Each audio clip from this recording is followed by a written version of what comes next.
Welcome to the Work Hard, Play Hard podcast. My name is Rob Murgatroyd, and I am a former doctor turned lifestyle entrepreneur. Each week, I interview some of the best minds on the planet on the science of achievement and the art of fulfillment. Today's episode is a mini-sode that we call Fri-Date with the Wife. In these mini-sodes, my wife Kim and I deconstruct the strategies that we've developed over the last decade to not only grow personally, but to turn our struggles into lessons and create fulfillment in all areas of our lives. Excuses are over. It's time to live. Let's dig into today's topic. All right, before we jump into this episode, I want to invite you to be considered for my Work Hard, Play Hard Mastermind by completing an application at workhardplayhardmastermind.com. So this mastermind is not like any mastermind you may have been to or heard of, I promise you. This mastermind is for 6 to 7 figure entrepreneurs that are working too damn much and aren't taking the time to have amazing experiences around the world with an incredible tribe of people. So every 100 days or so, I drop you into new experiences that are specifically designed to elevate your thinking, to give you new ideas. Look, you get your best ideas not staring at a computer.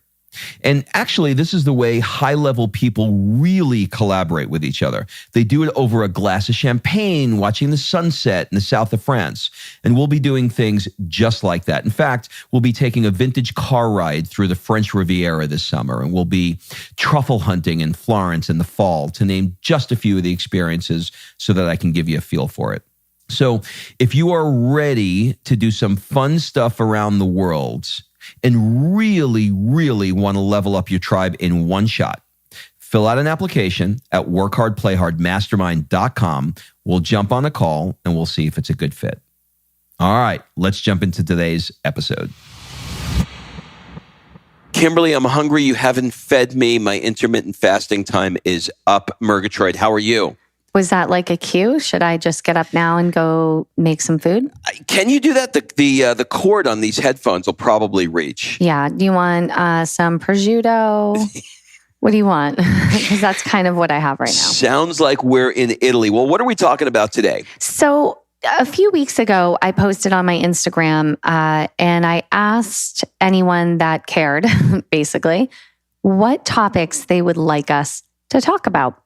And I had some interesting responses, but from a few people, they asked how we chose specifically these 8 or so destinations that we're traveling in over this 4-month journey. So I thought that would be a good topic of how we actually, the process we went through to determine where we were going. Well, look, we had some constraints, right? We knew that my mastermind was going to start in Monaco, and I had another one 4 months later that was going to end the year in Florence, Italy. So we knew that we had that space in between, and we're like, well, what if we were to just stay in Italy during that period of time, or stay in Europe? Stay in Europe during that period of time, which is 4 months. And then we found out that you can't actually stay in Europe for 4 months as an American unless you have some weird visa. So enter the Schmecken countries. Yeah. So the first thing that was up, if you're looking at staying in Europe or anywhere for an extended time, is what does your visa allow? So depending on where you're from and what your passport is, that's going to determine it. And in the EU areas, it's the Schengen Visa, and the Schengen countries are really kind of tricky because they're not necessarily just EU countries. For example, Iceland is a Schengen country. And so the 90 days that we are granted with our regular tourist visa would only allow us to spend that 90 days. We had to find places outside of that. Croatia is in the EU, but it is not in the Schengen. So we could go there. So we had to kind of plug in some countries that would get us out of this visa issue. That was the first thing. So, like Rob said, what we basically did is we got those giant sticky notes. You can get them at Home Depot or wherever you get them. Home Depot? Not Home Depot. Office Depot. Office Depot. And wow, you're like an Italian. You've been here a long time. Come si dice Office Depot in America? Exactly. So you put these things up on the wall and, we started it, the dates we had for his Monaco mastermind We knew after that we were going to Mykonos because we had already, bought and paid for that one, that we do it every year. And we knew we were ending in Florence, but the time in between was up to us. So the first thing we did was we determined which country would allow us outside of the Schengen visa. And there was a few. There's the UK. There was, Russia, most of the Baltic area, and of course, Croatia, Montenegro. And after much determination, we chose Croatia and Montenegro. And, it was really tricky though, because we used a couple of different things. We literally looked at a map of the world, and we zoomed in on the countries, and we said, okay, what about that? So, for example, do you remember when we went through Montenegro? I was like, what about this country, Montenegro? And we zoomed in and we were like, we think James Bond went there once. And we YouTubed videos from Montenegro. What does it look like? What does it feel like? And then we looked at Airbnb. What are the options in Montenegro for us? What do the houses look like? Is this somewhere, because we were going to be out of the Schengen for almost 1 month, needing to be out of the Schengen. So we needed a place that we knew could be a good home base for us, and give us what we needed for an extended period of time. And I actually watched like stupid YouTube videos, like, 16-year-old girls, who wound up coming here, to whatever country we were looking at. Backpackers. And, being tortured by their crazy, but being able to kind of like look and go, would I like that? Would this be a good idea? That was number one. Number two for me was, because we were doing Airbnbs, I wanted to read what people were talking about, not necessarily about the Airbnb, but more about the environment. For example, a lot of times when people are writing a positive review, we'll say, about an Airbnb, they'll say, oh my God, it was amazing. We woke up in the morning, we walked down to the ocean, we got mussels, we came home, and so they described the experience. So I was able to see whether or not that was an experience that I would actually like. Yeah. So, the first thing I would say is, check your visa issues. Second thing is pick a country, watch it on YouTube, look at Google Images, kind of figure out the area in that country you would want to be in. In Montenegro, there was really only a few areas.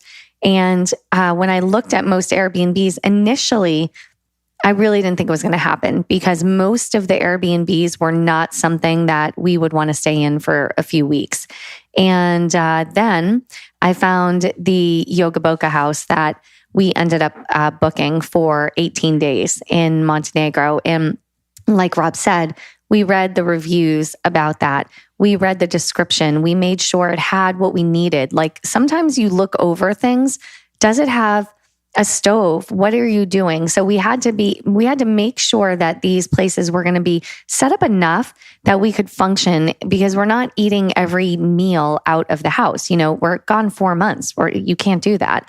So we had to have a home life, and so we had to check out these Airbnbs, not for necessarily the way you would on a vacation, where you're checking like proximity to the Fountain of Trevi and things like that. But we were really looking at these Airbnbs more as, could we live there, work there, wash our clothes? Like, what does all of that setup look like? Okay, so here's the thing I've been trying to say for the last 3 podcasts, and I always forget it. So I'm just going to say it now. Renting a car is such a freaking pain in the ass for the last 3 or 4 months that we've been on. And what I would have thought would have made the most sense would be to research a good car company, to prepay it so that you have a car and then you get a car. Well, that works great in America. That has not been the case in the countries that we've been here. In fact, it's been quite the opposite. So, I'll make this as quick as I can. We found a car online in Montenegro for, let's call it. It was actually at Dubrovnik Airport. Yeah. For like, $1,000, whatever the exact number was. And the line to get into this car place was like around the block. So I knew that we can cancel it, right then and there. And I was like, Kim, look, this line is crazy. We didn't prepay it. We just reserved it. So let me talk to one of these other car rental people over here and see what I can do. So I go into the guy and I said, hey, I got a car for $1,000. Can you get me the same car for $1,000? He said, you're not getting that car for $1,000. And I said, what do you mean? He said, you're going to go there and they are going to say, we're going to charge you $250 for prepaying fuel. We're going to charge you $300 for we're going to take a $700 deposit. Then after that, we're going to charge you a $300 fee. And he said, that $1,000 is going to be $2,000, but I'll do it for $1,500. And I was like, no, I have it in writing. It's $1,000. He said, okay, that's fine. So I went, I waited on the line and it was exactly what he said. And I lost my shit. I was like, this is $1,000 online. I'm walking out with $2,000. They could care less. And that was the exact same thing when we came to Italy. So my recommendation is to do the following, and this is not what you would think would make the most sense, would be to not have a reservation and to show up at the airport and go from counter to counter because they're not planners here, okay? This is not something... I think it depends what country maybe you're in. It does, but in Italy, and I can tell you this, in Italy and Dubrovnik, it was way easier for me to walk up and for them to look out their window and go, I got this car, I got that car, I got this car. I'll give you this one. I'll give you an upgrade. It's almost like they look at you, and if they like you, the girl or the guy behind the thing is going to give you a little extra this. And I was like, I'm not paying for that. I'm not paying for this. But when you do it online, you don't have that in-person ability to negotiate. That's how I would do it. Yeah. So, and that was another thing that we had to look at is how many of these places were we going to have to rent a car? Because car rentals in Europe are not cheap. And it's pretty pricey to spend 4 months with car rentals. So we also had to look at that. We knew we would need one in Montenegro, and we knew we would need one in Puglia because we would be traveling around the entire area and not just staying in one city and using the trains and stuff like that. But so car rental, you definitely want to look at and, like he said, negotiate. I don't know. I think for me, it depends on a lot of these places. You can make a reservation, but there's nothing paid and you can cancel at any time. So, you could do that or you could just show up. In Puglia, we just showed up and he went, like you said, car rental agency to agency and just negotiated the best that he could. And you actually did a really good job with that. Thank you. Thank you. So you want to look at the ease of travel and that's another thing. So when we're going from Monaco to Mykonos, and then what's the next stop? So we would look, okay, what about Montenegro? How easy is it to fly from Mykonos to Montenegro? And that was tricky, because there's a website you can use called Skyscanner, skyscanner.com. And what they do is they kind of take all of these weird little airlines in Europe and put them into one list. It's like Orbit or any of those, but it's more European, I think, and it's just been better for us.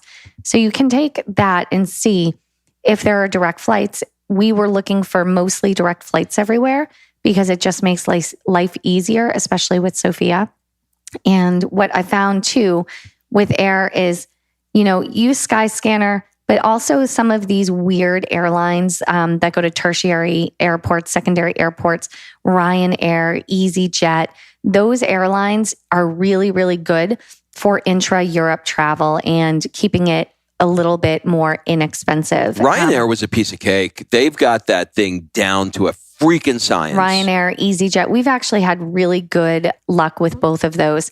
So, the first thing, like I said, just to go back and recap, visa issues.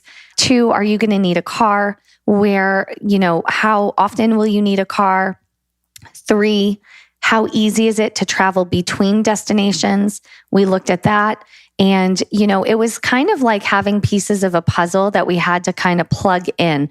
Okay, well, we can fly from Mykonos to Croatia and then drive to Montenegro and then do a couple nights in Croatia and then fly direct for 1 hour from Dubrovnik to Rome. It was like a lot of moving parts that we kind of moved around and figured out.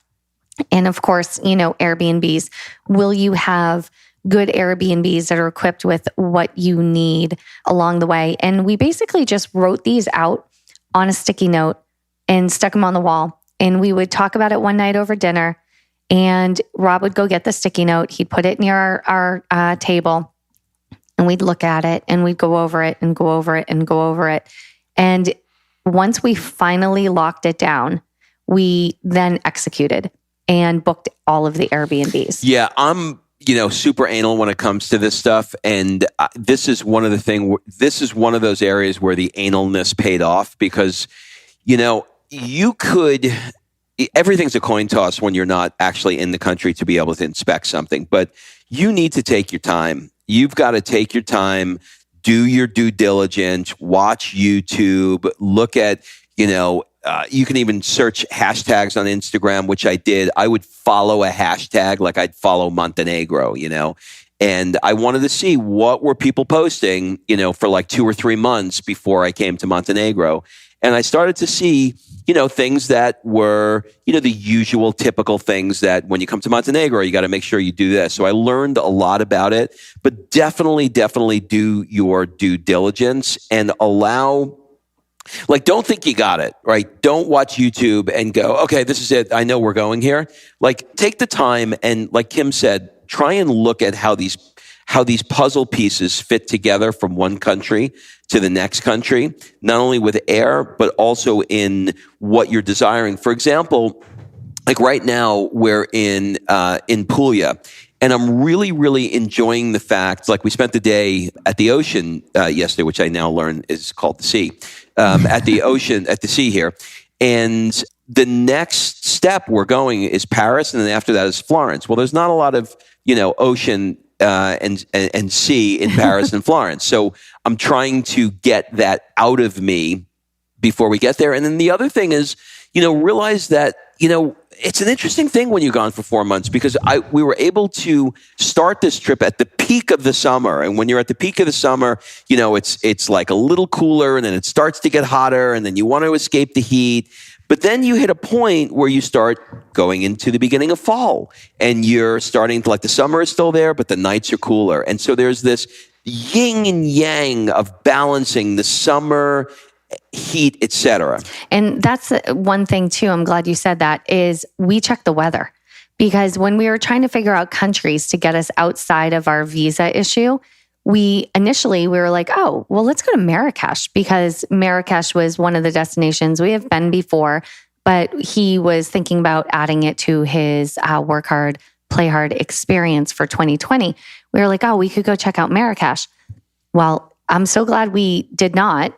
And I'm so glad we were smart enough to say, hey, what's the weather in Marrakesh in August? Because that shit's like 120. And we would have been like little ants roasting on the desert floor at that time. So you want to check the weather. Is it a rainy season? Is it super hot?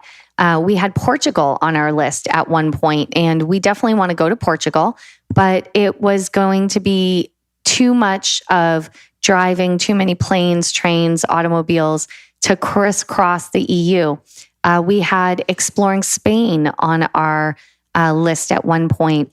We had Sweden, we had Russia, we had France, we had all kinds of countries. And, there's so many places in this world that I want to travel to, but to do it consecutively for 4 months and do it with a 4-year-old in tow and a 52-year-old man over there in tow that has a lot of opinions, we had to make sure it was going to be easy and it wasn't going to be, I didn't want to come home after 4 months beat up from 4 months on the road. I also would recommend that you play to your partners, if you're doing this with a partner, is to play to his or her strengths. So for example, Kim is not going to be the one who's going to call the airline and yell at somebody. She's not going to be the one who's going to ask for a price reduction and negotiate a better price on a car rental and fight it out when she has to. And I'm not going to be the one who can actually use a map that will get me to where water is 3 blocks from the house, let alone plan an itinerary that's going to be hopping from one tertiary airport to to the next, a Quindici airport. There you go. So, I think that was kind of it. Is there any other things that you want to add to that? How we made this happen? I mean, we took our time. That's how we did. And we dreamed big. I would say those two things: dream big, and then you're going to get really, really excited. You're going to be like, oh my God, this is perfect. This is exactly where we're going to go to Paris. We're going to go to Rome. We're going to go to Mykonos. We're going to look at it all. And then you're going to wake up the next day and you're going to look at that giant list. And I would recommend putting it somewhere very visible. And you're going to look at that list and you're going to have a bottle of wine. Everything with us is around a bottle of wine. And you're going to look and you're going to go, I just thought about something. I don't know that we're going to be able to get to Mykonos from Rome the way we thought, because we're going to have to go fly from Rome to Athens, from Athens to Mykonos, take a boat, a pogo stick. I don't know that's going to work. And that only comes by you visualizing each step.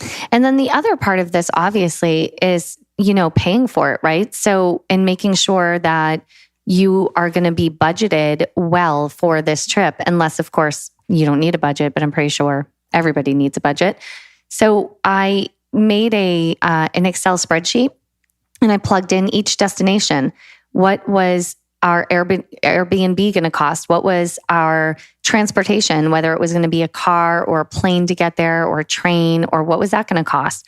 All of those things I budgeted in and came to a number at the end, and then reverse engineered a way to make that amount of money through my network marketing company, and then paid all of these things in advance. So that's how we did it. We reverse engineered this entire trip, and kind of created it around our needs, our wants. In Montenegro, I knew after a mastermind and after 2 weeks in Mykonos, we were going to need a reset. So Montenegro was put in that position because we would need the time to reset and recharge. And I would also recommend, I know we're jumping around here all over the place, but this is how conversations go, kids. Especially in our house. They're all over the place. I would also recommend in advance to decide to spend your daily budget in the evening or spend it in the afternoon. So let me explain what I mean. It's very easy when you're on vacation to eat out breakfast, lunch, and dinner, right? You're at the beach during the day and you have lunch and you go out to dinner at night. It's very difficult to do that. For 4 months. Not only financially for 4 months, but it's difficult on your body for 4 months. So, if you go out and you're at the beach and you have a couple of cocktails or, you have a bowl of burrata and then you come back and you go out to dinner and you do the same, you're waking up bloated, hungover, and it's just too much on your body. So I'm gonna strongly recommend that, depending upon what your day is, when you take these trips, say, today it's going to be a beach, and tonight we're going to go out to the grocery store and we're gonna cook at home. We're going to sit on the terrace and we're going to do A, B, and C. But I think it's just too much to ask on yourself financially, and too much to ask on yourself on your body. And I'm not even talking about from a vanity standpoint of what you're going to look like, because you'll look like buffalo mozzarella if you're not careful. But I mean, just how you're going to feel. It's heavy. And also lifestyle. So when you're choosing your Airbnb, a lot of people, I'll hear people talk about hotels, and, different people have different mindsets. They're like, it's just a crash pad. We're not going to be there. It's just a bed. Who cares? And then, that's not necessarily the case if you're taking an extended trip or if you have kids, whatever you're doing. So for us, it was really important that in our Airbnb that we had a terrace, that in Montenegro, we had the yoga studio, and that was amazing and such a beautiful view. And part of the reason that Rob is complaining every single podcast about the stairs is because we have rented places, old towns, and in these old towns in Europe where they don't have elevators. But guess what we do have? We have a view. We have a view and a terrace. And I mean, our next place that we're going to in Florence is like it's the icing on the cake for me. It's going to be so magical. Rooftop terrace. You can see Santa Croce. You can see all of the rooftops of Florence. It's this massive patio, but it's going to be a lot of freaking stairs to get up to. And you have to make sure you're physically able to do that. So when you're doing those Airbnbs, really think about your lifestyle and what does your lifestyle look like? What do you need in that Airbnb? Are you going to be able to get up the stairs? Do you need a terrace? Do you need to make sure you have more than one bedroom? How is it set up in the kitchen? Like really, really take your time and find out. And what I love with Airbnb is that you can reach out to the owners and ask them these questions. What I'm going to be there for 2 weeks. Is there this? Is there that? How does this work? All of those questions in advance. So you make sure when you get there that it is set up for you to win and to have an amazing trip. I will leave you with this. I strongly recommend, this is going to go against my wife's advice, but I'm going to tell you I'm right. Oh, good God. I strongly recommend that while you're in the negotiating process, and you can negotiate with the Airbnb people depending on how long you're going to stay there, I would strongly recommend that you ask them if they can do a speed test on their internet. And if it's 5 megabytes, which is what I have right now, you have to shut off all the other devices in order to do something as simple as like a Zoom. So if you want to upload... This is obviously if you're working from home. Well, if you're taking the trip like this, you're likely going to be working from home, right? So I would strongly recommend that you get a minimum of 10 megabytes and you just simply say, hey, can you go to fast.com, test the speed? And if it's not, ask them in advance how they can make the speed faster. Well, on that note, have a great week, everybody, and we'll talk to you next week. All right. Thanks for listening. If you love this episode and you know someone that needs some help in either stepping up their work hard game or their play hard game, it would mean the world to me if you shared this podcast with them to help me get this movement out there. So if you like what you heard, head on over to iTunes, take 30 seconds and leave me a 5-star review, and I will be forever grateful. So until the next episode, excuses are over. It's time to live.